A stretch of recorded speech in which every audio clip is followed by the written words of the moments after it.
Today we had Chad Warden scheduled as our guest. I'm assuming he is en route because we've not heard otherwise. So if he just ducks in and pops a seat on the side, that's Chad. And Chad's a kitchen remodeler by trade and would have been perfect for this month's theme of discussion about people that do home-based businesses. But unfortunately, he's not here to have a discussion with us about what he does. So enough about Chad. He lost it. So we'll go with our normal introductions. Well, Chad might come. That's so. right. Chad will drop in. That's We'll do right. We'll do an impromptu introduction for him when he drops. Fair enough. I agree. But Chad, the world knows that you're late. Is you slapped. You blew it for all Chad, you 112 should avoid people that that may see 94, 90, 23 corridor at this time of day. Okay? That's true. Or any time of day if you can. Well, I mean, 275 is a nightmare too. Where's it coming from? So. Well, that's a good point. Yeah, teleportation is really the only real item. Yeah, totally. Absolutely. I Okay, agree. Nightcrawler. All right, we're gonna go like we usually do with our introductions around the Robin here, and we'll kick off with you, sir. Lead the troop. My name is James Lippens. I run Payroll Vault here in Dexter, Michigan. We are a full-service payroll firm offering cloud-based payroll solutions to small and medium-sized businesses. I love my clients, so, there is that to say. But, okay. I'm VanGelderen, the legal of the business squad, and my focus is contracts and compliance, and I have a focus on smaller businesses because I add a lot of flexibility in my practice that makes me able to help people that might be on a budget or might need a little bit more of a flexible arrangement, so that the small business owners cannot be do-it-yourself lawyers, because that's not a good idea.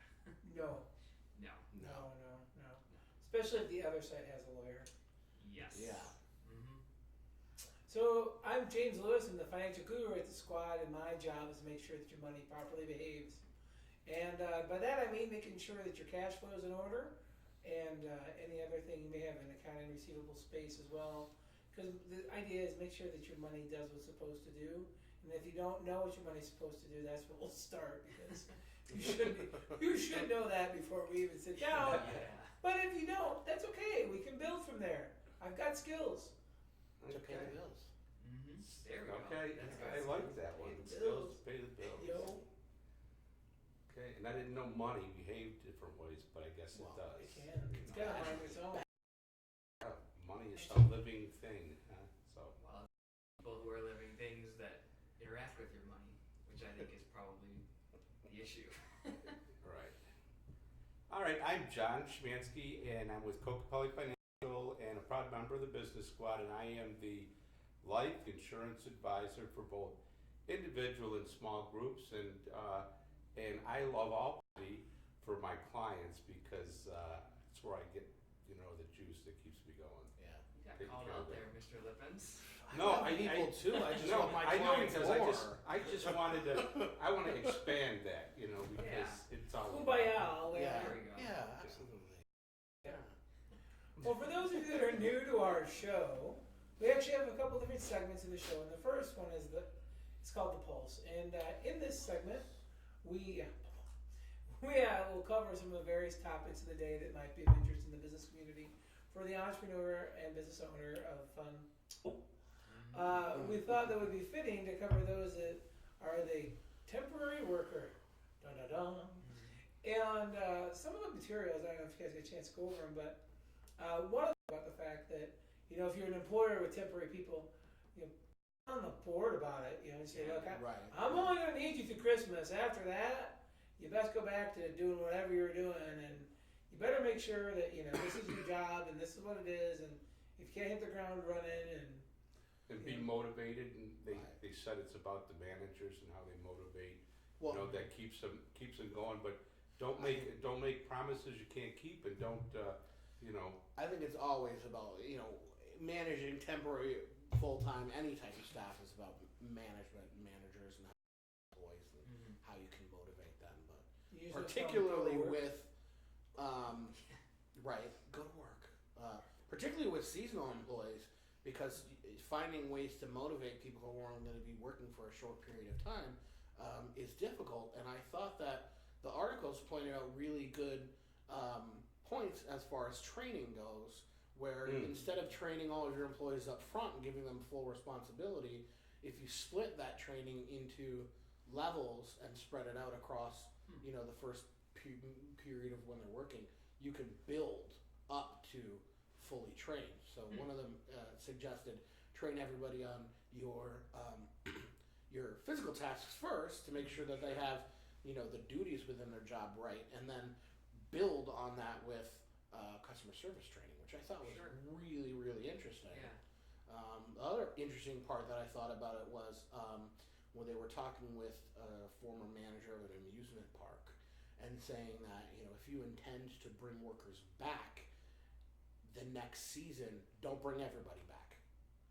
Because only bring your best workers back the next season, because then they have motivation to continue to be best workers. Right. If you bring everybody back, then Doesn't matter. Like, it hey, doesn't matter. Right. Right. They can just do bare minimums and they know they're going to be back next Right. year. Or they just say, all right, you're not going to bring back sucky people, so I have to be not sucky. Right. But obviously, you want your workers to be a little better than not sucky. Right. Yeah, for sure. Is that a technical term? Yeah, Not it's sucky. legal Yeah. actually. Yeah. So I think legal Ruth is- Bader Ginsburg coined that. What? Did she? So then Nice. it became usable. Yeah. The thing that resonates for me when you say training at multiple levels is, I spend a lot of time in restaurants, and I think Yeah. there Me too. the gap is exactly right. The training method is we're going to train you on everything at once, and so at the same time as you're learning the POS and learning how to send food back, you're learning how to do customer service, and as a result, the customer service isn't emphasized because obviously you have to know how the POS works, right? And so I think you get these servers that tend to split into two categories: people that are technically strong, if you will, and don't make mistakes, and aren't so good with the customers, versus people who might be really great with the customers, but they don't have the technical skills to back it up, and so they create a lot of problems. So should you fire them? You could if they're, at will or temporary, but you want to clarify that up front. I think, I think that's the thing that the articles I think did a pretty good job saying is you want to make sure it's black and white and clear as to whether somebody's temporary, whether somebody's seasonal, right? And I think the key to remember is you're not trying to make it clear from your point of view, right? Because you want to make sure that if you're sitting in the employee's chair, they understand what's happening, Well, right? and and the biggest thing is too, I think that people undervalue is the huge financial impact it takes of this rolling tumbler of people. Yeah. And that you have to design your workforce to be based around that. So your infrastructure has to be designed so when the horde leaves, you've got really your brain trust is what remains. Right. Your intellectual capital stays, you're sticky. Right. You don't want to give any of this stuff that's mission critical to anybody that's temporary if you can avoid it, because Right. they're walking out the door, and the worst part, they take that down the street. Right. Right. They go sell it, they sell your knowledge to your competitor, and then what do you got? You got someone, using your trade secrets or whatever.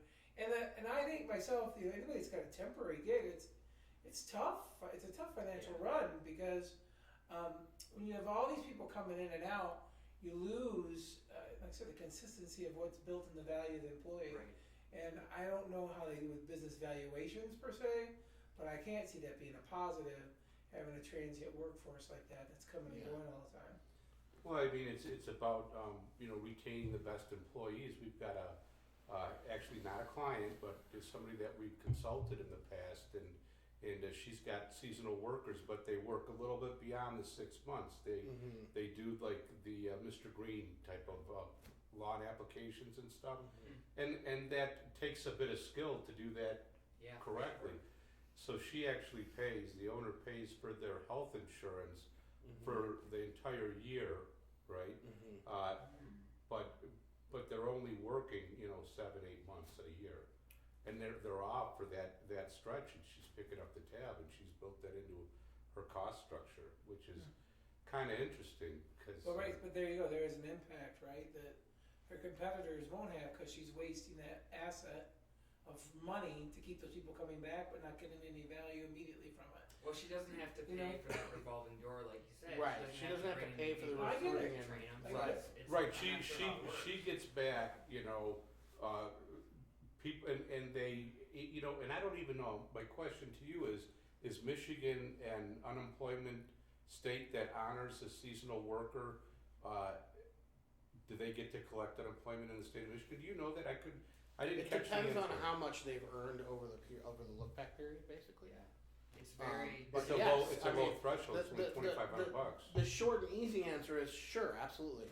If you're a construction worker who's working seasonally, you can file unemployment in your down season. Okay. But it depends on whether or not you've met the threshold for Earned money. earned income. No, through your I got that, but liability period. what I read today Mhm. was that several states are they're not honoring that. Some states are pushing back on that. It's still the last time that I had looked at it, it's still available to employees. But I could see them pushing back, considering that more and more people are gig economy people, right? Or, Yeah. Yeah, So you're bringing them in for a project of 6 months, 3 months, 4 months, even as an employee. I mean it's You're an bouncing. interesting thing. It's I not think what that there's unemployment was set up probably to be. more pushback in states that have underfunded unemployment agencies. Yeah. And Michigan Okay. currently doesn't have one of those. We're pretty Got it. well funded.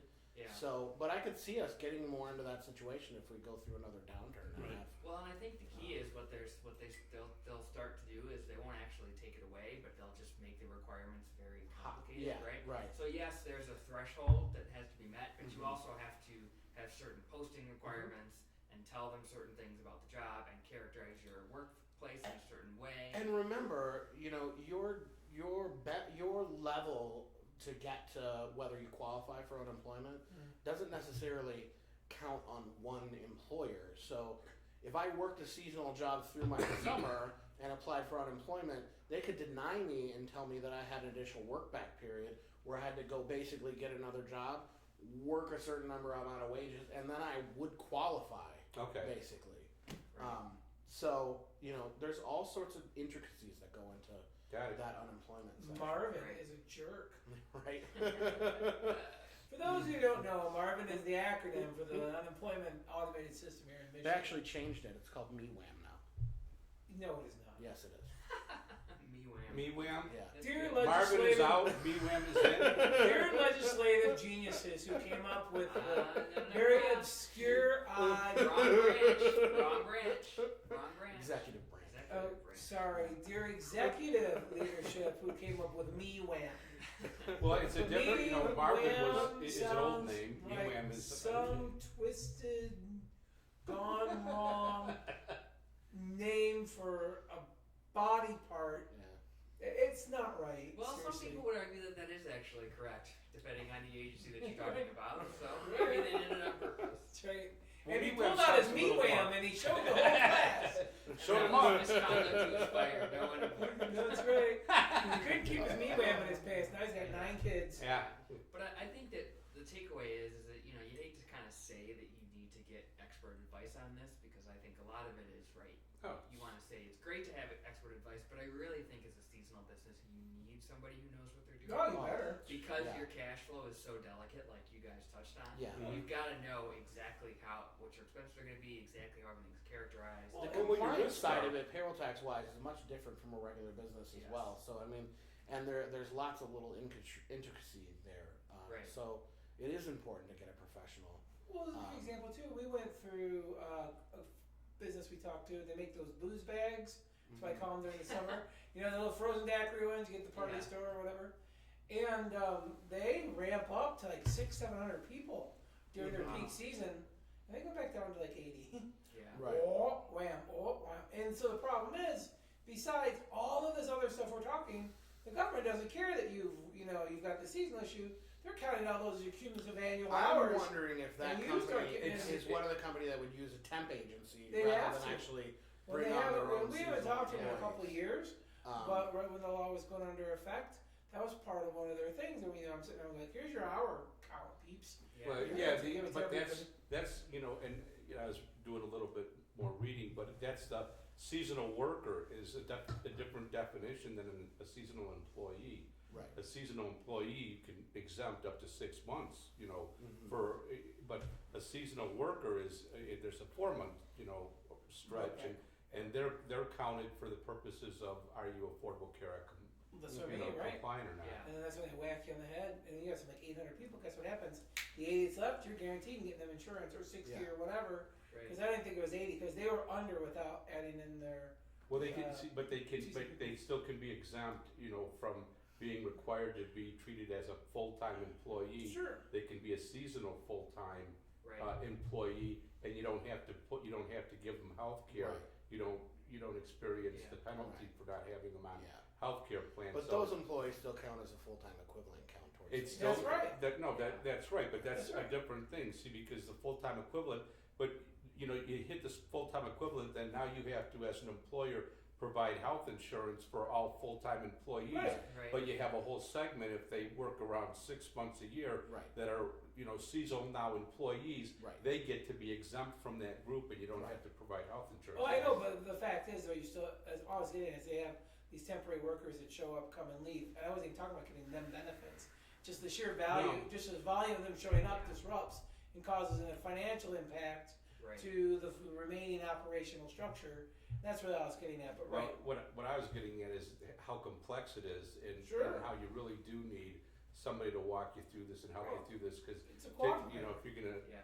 spend that much time to be an expert, then you change your business and start, Come talk to us. Yeah. Yeah, Right. and that's something that I think of too. Is I think a lot of people see these seasonal temporary workers as like not that big of a deal and don't have to worry Right. about it. But from my perspective, if you're talking about managing expectations, I would want to have a really brief one-page contract Yeah. that you actually sign with these employees. It says you're at will, it's temporary, there's no guarantee of further employment, right? These are the benefits you get, this is what you don't, and you just lay it all out there for them all, and so That's there's an no interesting back question, argument though. about I mean, being that Michigan is an at-will employment state, that basically states that every employment engagement you have, unless signed otherwise, is Right. at will. Do I really need to have my employees sign something that says they're at will? this is how. Well, see, here's my perspective, right? Is the issue is not necessarily is it going to be at will or not at will. The issue is are they going to sue you Sure. and try and claim that it's at will? Right. Because what they can try and do is that they can try and say, oh well, you made this promise or you Sure. said this thing orally, and then you go to court and it's he said she said. Whereas if you have a contract that's signed that says you're at will, Right. no, I mean Sorry, you can't bring that's it. that lawsuit. Right, If and the they do, wordage they're is gonna get that there's, sanctioned. no oral or whatever conversation Well, nothing supersedes supersedes this. this. Right, exactly. Yeah, you put that all together. Okay. So Well, you put that all together. exact right. Yeah, and that's the thing. For a right? reasonable fee. Yeah, right. Yeah, and that's the thing, right? Is that it's. I think a lot of people think it's not worth the effort up front to try and get a contract with them or to try and bring them in under the right system and to look at the benefits. But really, if you look at it in terms of what could go wrong, Right. and especially when you think of all the different ways of bringing in evidence right now. I mean, you've got social media; it's a huge thing. People have their phones. People could bring their cell phones in and record what you're saying. I mean, there's a lot of ways to create evidence that's not, Oh, yeah. there didn't used to be there. Right. And judges are a lot more sympathetic of the employee who got fired, especially in the unemployment agencies. Right. I think they tend to be a lot more. Well, the focused on- employer the small business owner has to really protect themselves, Yeah. And what is the adage, penny wise, pound foolish, Right. Exactly. Ounce of prevention's worth a pound to cure. Oh, I knew that. But it's become, all this stuff has become a much bigger issue than just seasonal and temporary workers Right, because sure. we're becoming a project-based economy. So Absolutely. if you're going to go out there and look in many industries nowadays, they'll say in the employment ad, this is a project-based job that will last 1 Right. year to 18 months or Right. something Right. like So it's that. done. And no guarantees anything after that. Right. Right. Yeah. And The But other it's a very similar thing that Yeah. we're talking about between Yeah. seasonal and project-based. Well, that's kind It's of where it's going, isn't it? It's like the companies don't keep people around for the next job. They'll make a commitment. We have this work. We're going to commit to you for this work. If something comes up, maybe we'll roll you into something different. But this is it. Well, the squad's very existence is a representation of that whole concept. kind of. Because we're here to be the outsourced piece of your business that you Oh, don't need to right. be a primary piece, right? Mhm. Well, I don't need to keep HR and staff or legal or this or this or this. Right. I'll just outsource all that to the business squad and they'll take care of all that. And then I'll just hire my people that make my widgets or, Right. we're selling our data migration plan or whatever we're Right. doing. Mhm. That's the people that are there. Yeah, you might have a very lean number of people that Yeah. are ongoing in the entity, but yet they scale in size between 15 to whatever, Yeah. right as needed, I think the other issue that comes up here is the whole independent contractor employee issue. Yeah, It very used much to be so. that you could say, write in the contract that independent contractor, and then people think they can bring them on, and it's fine. But they've switched now to this economic reality test. So there's a chance that if you're hiring them for a year and a half, Go over that, to please. say that Yeah, is that the same as the old 21 questions or it's something? so the 21 questions are to figure out whether or not the employee is economically dependent on the employee, Right to employer, control or is that? right? All that kind of stuff fits Okay. into it, right? But the idea is that if I'm an independent contractor, but Kokopelli Financial is my only client, and all the money that I get comes from Kokopelli Financial, I'm really an employee of Kokopelli Financial that's trying to pull one over on government, and the government has started to use that as the test, and so they look at all these things like, Dude, that's where does your income come in? Where does your income That's come from? so crazy. Who has control over what Yeah. you do? How much Because I you mean, work you for? can't- So bring it back to builders. You know, like where our guess was going to be. If you're a builder and you Wait, our guest, who's our guest? Our guest was going to be Well, what's- Chad, right? Craig or Chad? Chad. Craig, Yeah. Chad, I that's think right. it's Chad. Craig. Let's just call Craig? him Craig. Craig, all right. And Charlie. Yeah, Craig. Charlie. If you're a builder who uses subcontractors and those subcontractors only work for you, Right, because a lot of them do, they'll do like a one deal, like, Right. I'm working on this project and That's right. and, you know, and whatever, and they'll do or the if you one-off. use them on every single one of your jobs and they're physically completely They become dependent on you, employees. Right. they are employees. Yes. This whole conversation, I think, should be something that should be parlayed to that whole builders association. So I think those guys Yeah. are delusional thinking otherwise, right? Like, Yeah. I don't have anything on the. Well, they rely on contracts that you know they write that, and then they put these non-comp agreements in them, and they try to control. Oh, You know, this that's the person other from thing. Yeah. competing If you with have a them. non-compete agreement with an independent That's- contractor, that makes them an That's employee. really bad. It Yeah. really does, doesn't it? Yeah, because you're preventing them Yeah. from doing work. Non-competes. I mean, first of Well, all, they're the not non-compete worth the isn't paper they're valid written on usually. because you can't prevent someone from working in your area. And making a living. You're right. Right. But yeah, I mean that's Yeah. that's a And, bad I thing. think we should take a step back, right? Because I don't think that these people that rely on the contract language, they're not wrong in doing so, because it No. used to be okay. No, And I that's think this fine. is part of what the squad does for you, right? Is, Right. is that you have probably haven't looked at your employment agreements since you set them up for your Right. business. And that's all I do is look at the new case law and look at the new Yeah. cases that come out and look at the new Right. news and look at the agency decisions, right? And that's all you do is look at the payroll stuff and like Yeah. you're in tune with all this. So when there's a change, and it's a gradual change, it's not like overnight Mhm. they went from, the contract language is valid to this economic reality test. Right. But that's the shift But it's towards not the the law. economic realities. And so if you are trying to do it yourself, Yeah, you've and I got mean, to keep up with it. and there's a really. lot of great basis for people wanting to put a non-compete clause or do some of these things. And Sure. you don't want an independent contractor to come into your client's house and say, well, hey, I'll do this work for you next month on the side for this Right. amount of money. But the reality is, there's nothing you can do about it. Right. Well, I would You could argue there is something. There's because I mean, you Well, can't I- have a non-compete you clause. can. You Because the can, fact but of it the can't. matter But it is- can't be unreasonable. It has to be reasonable. It'd be It's spelled like- out. It's Just like ask. the non-competes that I was accustomed to. They Right. would say you can't compete for business with anybody that you had a relationship that you developed while working for this Right. firm. You Can only can't- last for a you period can't- of time. For 6 months. It's the Right. farthest we could get it to Yeah. survive. Versus you can't say you can't Ever. sell business in this geographic Right. area at all, And it's whether you've different met their for client or each- not. It's different for each profession, right? Right. So in healthcare, physicians usually can get away with a 2 or 3 year non-compete when they work for a hospital. But if you look at a mental health situation, the non-competes really go away because if a therapist switches jobs, Yeah. the government has basically said, yeah, we know this sucks for you as a business, but those client Yeah. relationships are more important, so Yeah, we're for going to sure. let them take the clients. Mhm. Right, yeah. And I think I that get that. the other thing that comes up is I think that I don't want to say it's legitimate to do this, but I think there are a lot of businesses that put non-competes knowing that they're illegal, but nobody's going to challenge them. Well, it scares them. done. Which is a viable, It's from a a purely strategy. business perspective, it's viable, but you need to understand that if they come back and say, no, this is invalid, you have to say, okay, fine, see you later. True, and doesn't willfully putting an invalid clause in an employment contract basically void the whole contract? No, it's separate. No. No, Really? but you put As long as it has a severability clause, it's Yeah. separate. you put the non-compete in there, and what you do is it scares the employee or the Yeah. contractor into not messing with it because Right. they're going to have the company will sue and then they're going to have to defend themselves. Right, and they think that's what's going to happen. Right. background. Now, I wouldn't go so far as to say if they challenge you, you have to back off right away. Right. Because then, even if they try and sue you, there's no damages.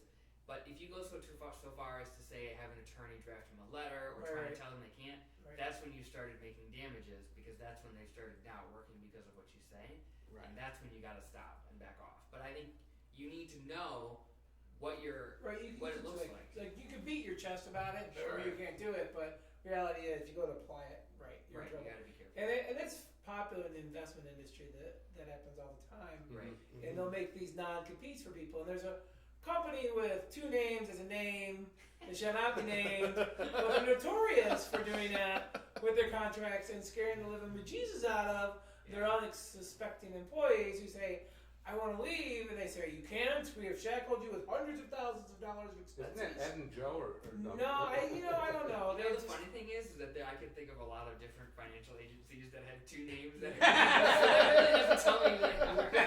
That's okay. I'm alright with that. Even if it did have green text, I'm good with it. And It's a funky script. I don't know. A.G. Edwards, that's what they were. A.G. Edwards, yeah. Oh.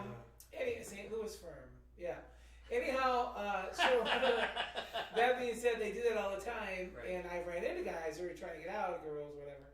And they're afraid. Oh my God, terrified. They don't take steps to move themselves out. I'm like, you can't. Or even, I've seen it. The only time that the law sides with them is when you start doing actual monetary damage direct. Like if I went and raided a whole book of business and I gutted that book and they all followed me, then the business would say, but for you to go and say, no, those get thrown out all the time, no matter what it is. Yeah. But if you leave your client relationships, you say, see ya, I gotta break up, I'm going this way and you're staying, Right.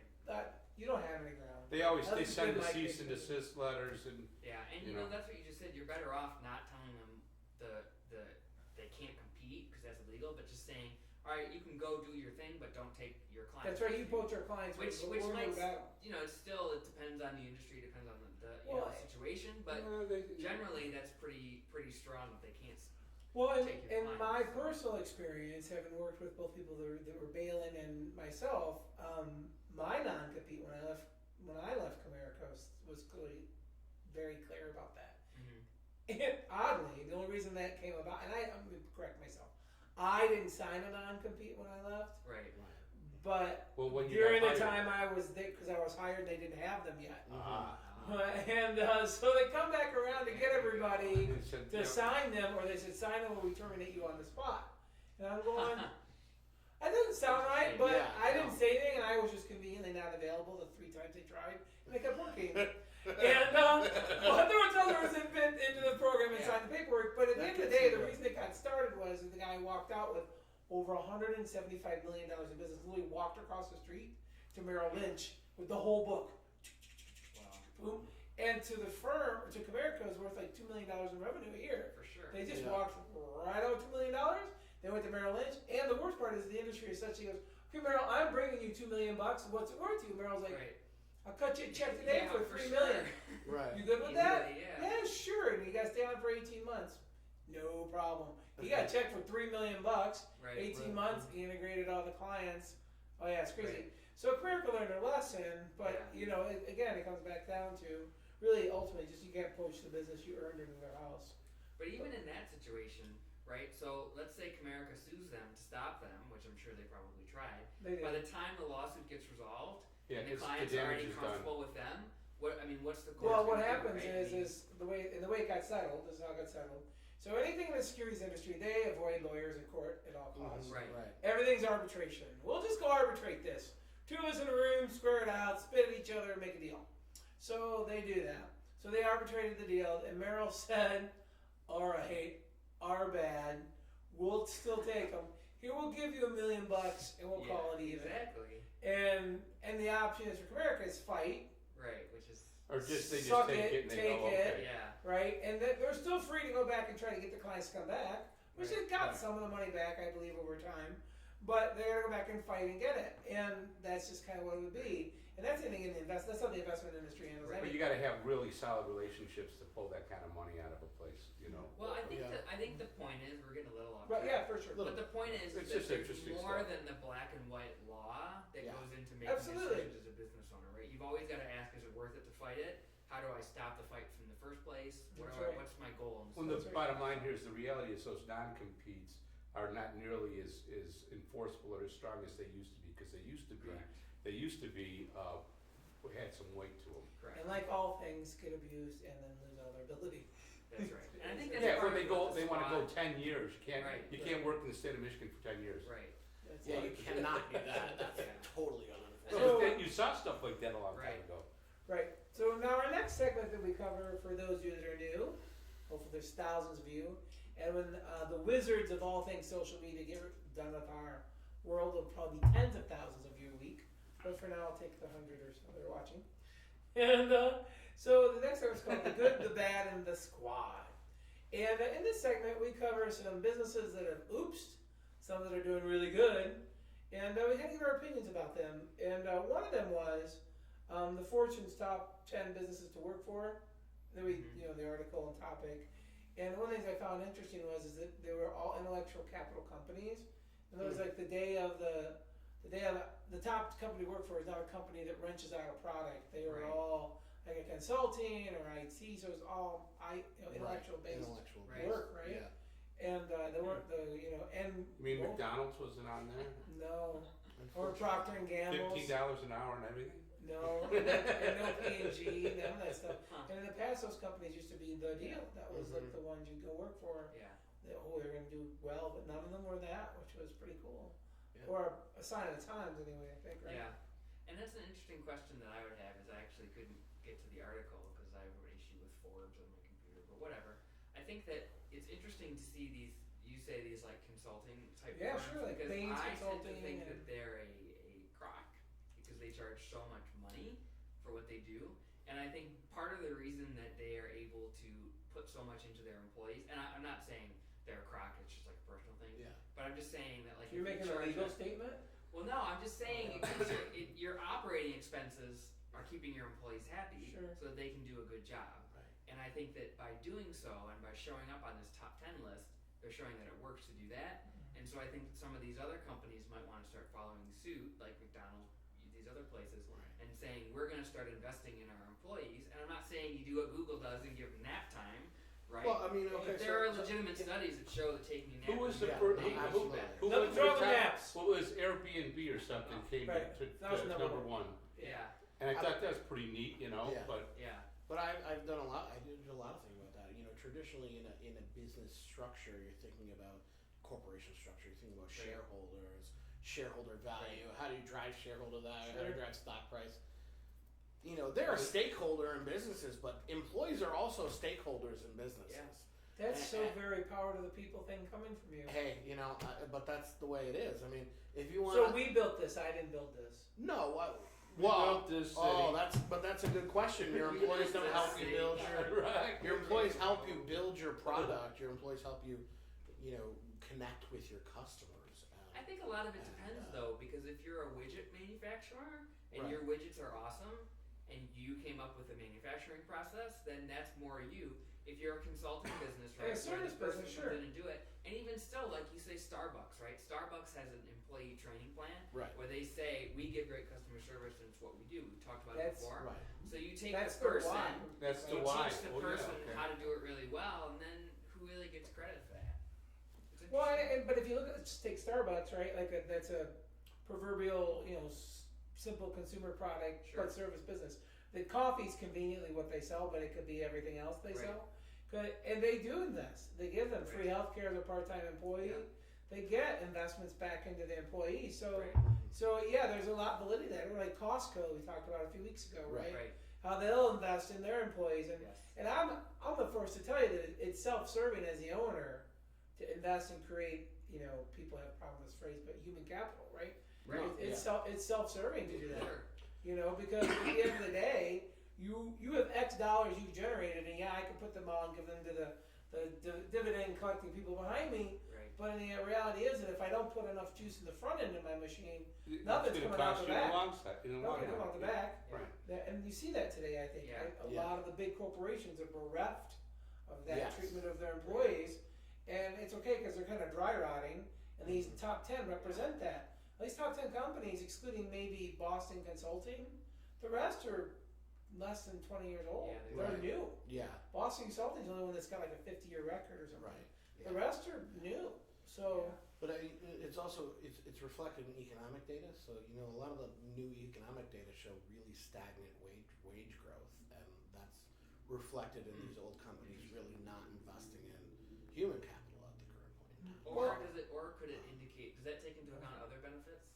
Because, for example, if I That's put in a swimming That's pool correct. for It my does. employees, It doesn't currently now. Okay. No. Because I think a lot of No. companies like Google put so much in that if you're Yeah. making $10 an hour at Google, it's really like $20. 75. Absolutely, More, yeah. absolutely. So- But that's an argument why all of our economic indicators need to be revamped. But Well, that's anyway, what- that's they were kind of set in like the Boy. 20s on Yeah, how that's you correct. calculate You these should things, count but- food and fuel and Um, stuff like that that. Well, would- yeah. Well, you just like Microsoft. Microsoft gives Yeah. you an on-call doctor. If you're a Microsoft employee, they have their own doctors. They come right to your house. Doctors, are your kids Yep, sick? it's Okay. From the lowest full-time up to the whoever, they have a fleet of doctors that are on-call and go out and service their Pretty people. sweet. If you're within the Yeah. corporate headquarters Mhm. footprint, right, Redmond and all that stuff, doctors show up. So are your kids sick? Or your wife? Oh, wife, all right, I'll talk to your wife. What's wrong? Okay, here's this, here's Right. your scripts. Oh, wait, I have some of those in the car. And they'll fill scripts if they can for you. It's crazy. And I would That's- venture that- to guess that they don't even come to your house a lot of times. They No, do right. telemedicine. Mhm. Well, that's it. Right, well, I that's can the big thing. It's like That's all now. the carriers are bringing that on But board. that's now, but I can tell you from first-hand experience that my brother-in-law, who is a Microsoft employee. You're talking 10 years ago. No, I'm talking now, John. No, Yeah. you're saying now, but Yeah, now. with a teleapp service or Well, that's new.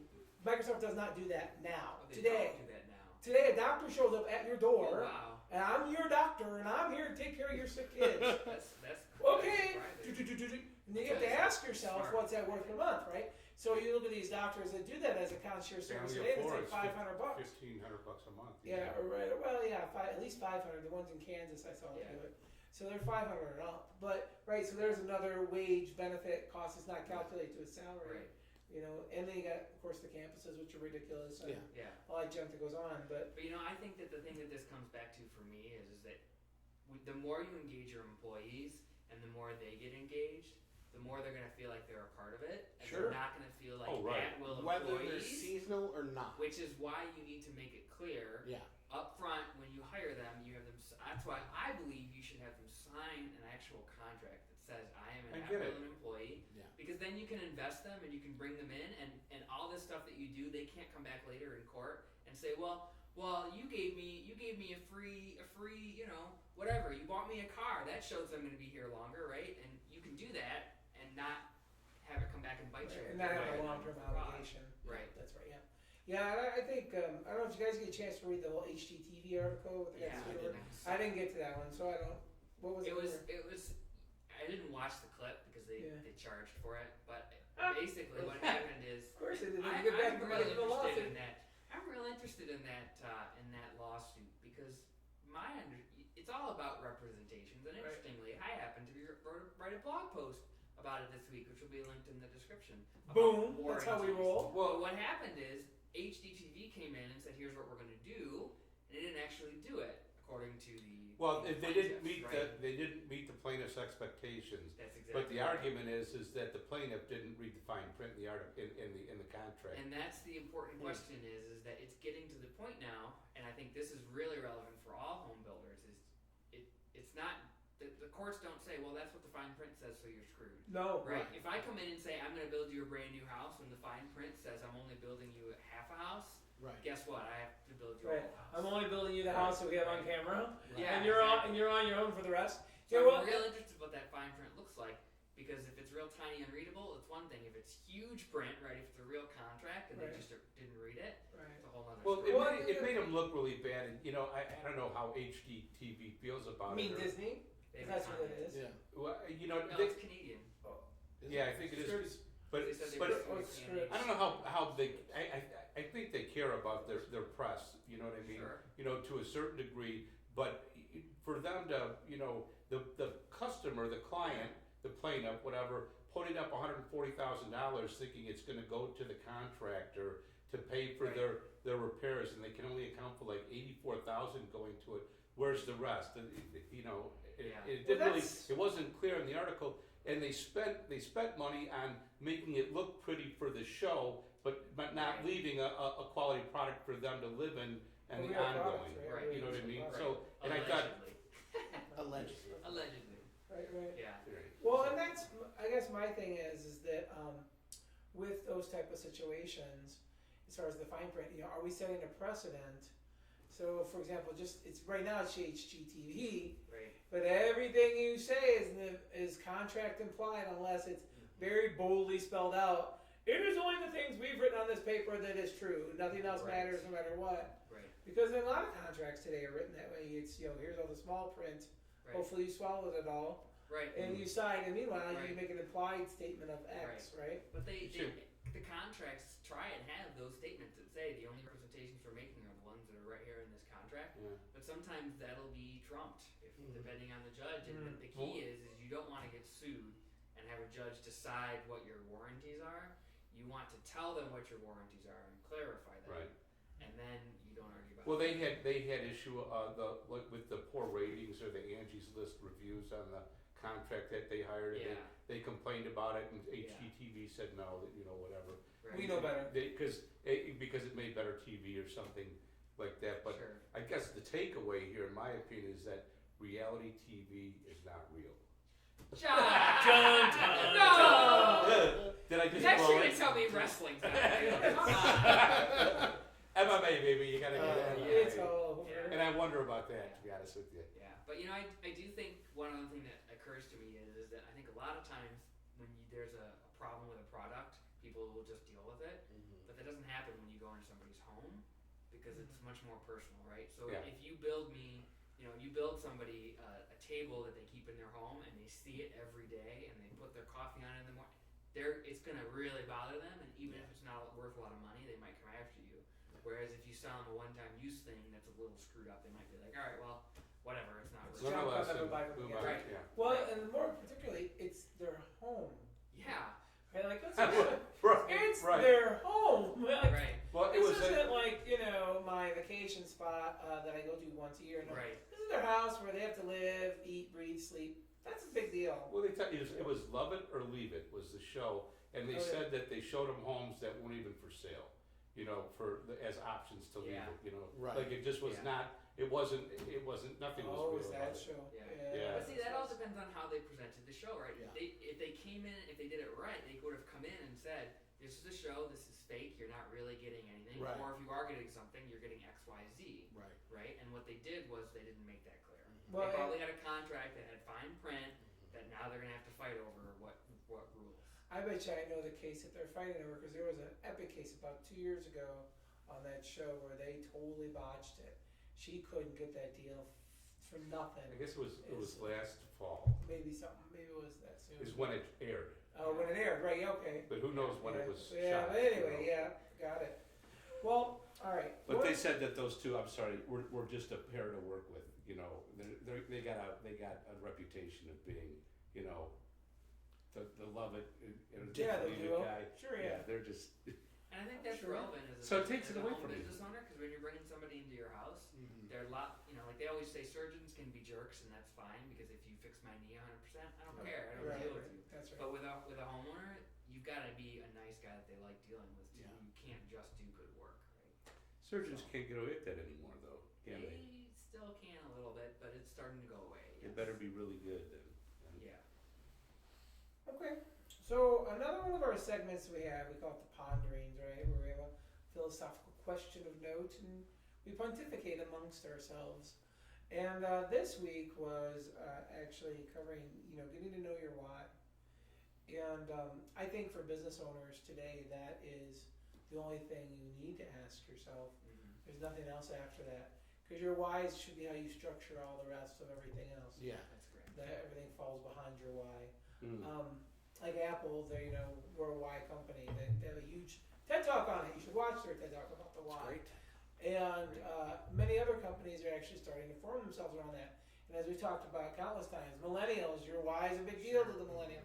Why are you in business? Why are you destroying a piece of the environment? Oh, you got to because this chemical does this and saves 1 million lives. Okay, sorry, Bam, you go. But if it isn't something that critical, we got problems, right? Right. So the why is imperative. And I think one of the things is that as a business owner is you need to actually have that as part of your process. Yeah. If you haven't, and meeting with the person that your fellow owners and setting down the structure, if you will, of why we do X, Y, and Z. Yeah, because I think that a lot of people's the reason they go into business is not just to make money anymore. I mean, making Right. money is part of it, but I think you see people that, for example, the woman who provides healthcare benefits to everybody. She knows it might not be the best financial decision, but she's doing it because she wants to create a relationship with people or whatever. And I think that's one of the advantages of having people like the business squad help you out, because I listen to your why before I write your contracts, right? And if you want to, there's different reasons to have a contract, right? You can have a contract just to protect your ass if things go south, and I can do that. But you can also have a contract to establish a relationship that says we do this, and that's how it is. And if your business is about making money, then James can tell you these are the best ways to make money. Right. And if your business is about doing other things, then James can tell you, well, you should still be about making money, but here's how you also Well, do these you other make things, money so that you can continue to do what you do while you do it. Right. You know what I mean? Right. That's exactly right. So it made me wonder, and not that, and maybe I'm dropping a bomb here, but what is kind of freaky. what is the why of the business squad? To help the business owner What? do what the business owner wants to do. Yeah. Well, Really. at least if you were to ask me our why is just that fact that we understand the position of the business owner. And so our why every day is to make their lives a better life, and that gives us motivation. Yeah. Because helping you ease your burden, right, it makes me feel good to know that I have to take this financial thing off your plate, we fixed it. So my why every day is getting up and making sure that I'm doing what I can to help every business owner I meet the things that I'm skilled and great at doing that I know necessarily they may or may not be good at, right? Right. Well, I want to drill down on this so next week and maybe we can define our why a little bit better. But I really think it is. We're here to help the business owner do what the business owner does best. And I think what's really cool about Can the you hit business that squad is that you don't need to sort of, the reason that we're all working together and doing this. And now it's really bright, Whoa. and the camera's got problems. Hey guys, we had a big storm rolling in, so we had to light up the It place. got dark all quick. It did. But I think that we're all doing this as we are because we want to help people do their business, and we recognize payroll and benefits and financials and compliance and all this stuff is getting more specialized and complicated. Yeah, sure. So we'll do that because we like doing it, and we'll help you with your business do it. And then we found each other and we created the squad. So now we have an administrative service type organization that comes in and takes us back end stuff. But at the same time, we still ask your why and we still focus. Well, we're still entrepreneurs. So Well, we just right, but and we did this last week. We shot everybody's thing, and the question is, why do you do what you do for the business squad? Right. Yeah. Which is, check it out, guys. You'll find out a little insight about everything and a fun fact about everybody.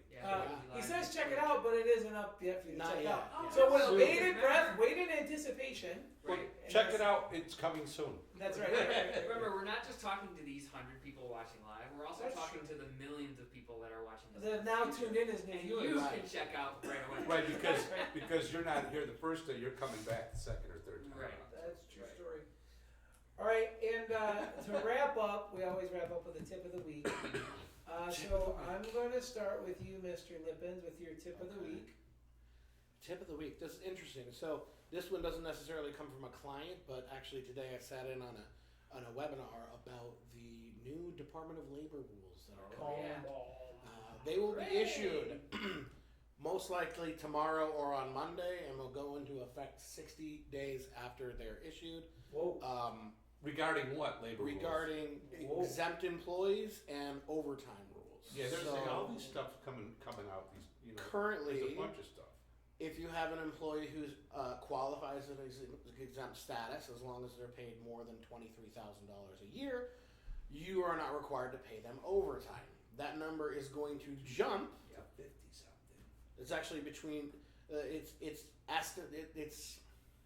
I thought it They was like think 50. it may be issued at around $47,000, I think but it'll be anywhere between $47,000 and $55,000. So that's huge. That's all these employers that have been putting people on salary and these people And that grinding them. and grinding them, and they're taking work home, and they're just desperate to keep up with the demands of the job, and they're putting in 70 hours a week, and they're making 35 grand a year. Yeah. Ain't happening no more.